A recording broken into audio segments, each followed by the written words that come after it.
جس ملک میں ایک شرابی عورت کے اشارے پر ٹرانسفر اور ایک رقاصہ کے حکم پر واپسی ہو، اس ملک میں کسی غیرت مند کا رہنا عار اور عیب ہے۔ یہ الفاظ تھے مصر کے ایک ایماندار پولیس آفیسر کے۔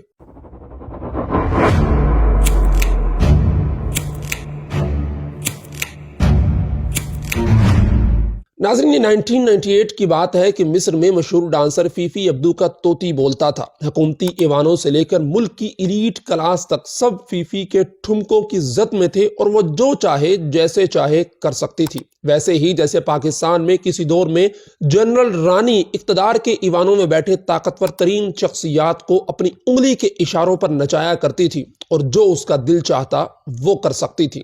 خیر، واپس فیفی عبدو پہ آتے ہیں کہ ایک روز قاہرہ کے 5 اسٹار ہوٹل میں اپنے جلوے دکھانے کے بعد فیفی نے شراب پینے کے لیے بار کا رخ کیا۔ شراب زیادہ پینے کی وجہ سے وہ اپنے ہوش و حواس کھو بیٹھی اور بار میں ہنگامہ کھڑا کر دیا۔ ہوٹل میں وی آئی پیز کی سیکیورٹی پر مامور پولیس آفیسر فوراً وہاں پہنچ گئے۔ انہوں نے بڑے مؤدبانہ انداز میں فیفی سے کہا کہ آپ ایک مشہور شخصیت ہیں، اس طرح کی حرکتیں آپ کو زیب نہیں دیتی۔ یہ آفیسر خوش مزاجی اور خوش اخلاقی کے لیے مشہور تھا۔ اس ہوٹل میں قیام کرنے والی اہم شخصیات انہیں پسند کرتی تھیں کیونکہ وہ ایک فرض شناس آفیسر تھے۔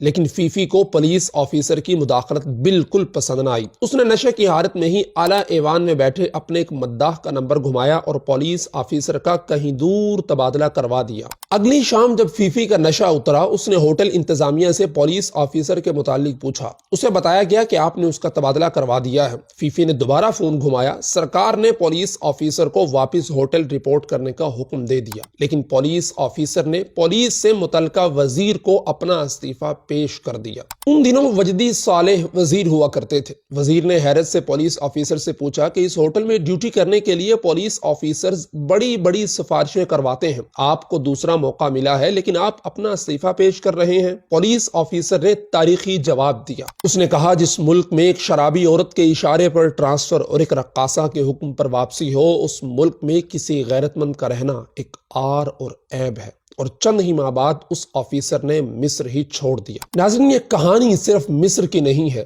بلکہ یہ میرے ملک کی کہانی ہے۔ آپ اپنے ارد گرد نظر دوڑائیے، ہمارا ملک بھی اس طرح کے واقعات سے بھرا پڑا ہے۔ جنرل رانی سے لے کر حریم شاہ تک اور وہاں سے فراگوگی تک ریاستی معاملات میں مداخلت کی طویل داستانیں ہیں۔ کسے یاد نہیں جب حریم شاہ اور سندل خٹک ہمارے وزیر داخلہ، وزیر خارجہ اور حتیٰ کہ وزیر اعظم ہاؤس کو جوتے کی نوک سے کھولتی تھی۔ پارلیمنٹ لاجز کے دروازوں کو ماری گئی ٹانگوں کی ویڈیوز اس وقت بھی نیٹ پر موجود ہیں۔ بعد میں اسی حریم شاہ کے ساتھ ویڈیو کال پر بات کرتے ہوئے ملک کی سب سے طاقتور ترین وزارت کے وزیر شیخ رشید کی ویڈیو بھی لیک ہوئی، جس سے اندازہ ہوتا ہے کہ ان عورتوں کا حکومت میں کتنا اثر و رسوخ تھا۔ اپنی قوم کے کمزور حافظے کو جھنجھوڑنے کے لیے ایک اور واقعہ سناتا ہوں۔ پنجاب کے ایک شہر پاک پتن میں سابقہ خاتون اول کے بچے شراب و سرور کی محفل کے بعد ہلا گلا کرتے اور ٹیڑھی میڑھی گاڑی چلاتے ہوئے جب پولیس چوکی پر پکڑے گئے تو اعلیٰ حکام کی نیندیں اڑ گئیں۔ آئی جی پنجاب سے لے کر سیکرٹری پنجاب تک سب کو گھروں سے جگایا گیا، لیکن ایک ایماندار پولیس آفیسر جو اس وقت پاک پتن میں تعینات تھے، انہوں نے سٹینڈ لے لیا۔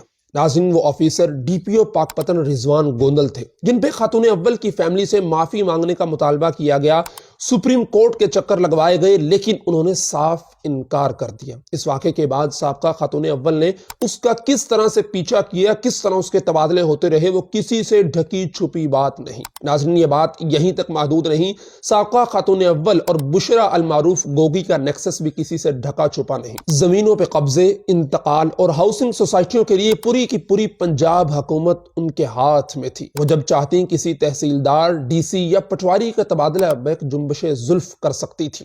بحریہ ٹاؤن پشاور کی فائنل این او سی کے لیے ملک ریاض کی بیٹی کے ساتھ انگوٹھی کو لے کر بارگیننگ کی آڈیوز تو تمام لوگ سن چکے ہیں۔ ناظرین، عورت چاہے مصر کی رقاصہ فیفی ہو یا پاک پتن کی برقع پوش بشرا بی بی، سندل خٹک ہو یا حریم شاہ یا پھر گوگی، وہ ایوان اقتدار میں بیٹھے لوگوں کو کٹ پتلی بنانا جانتی ہے۔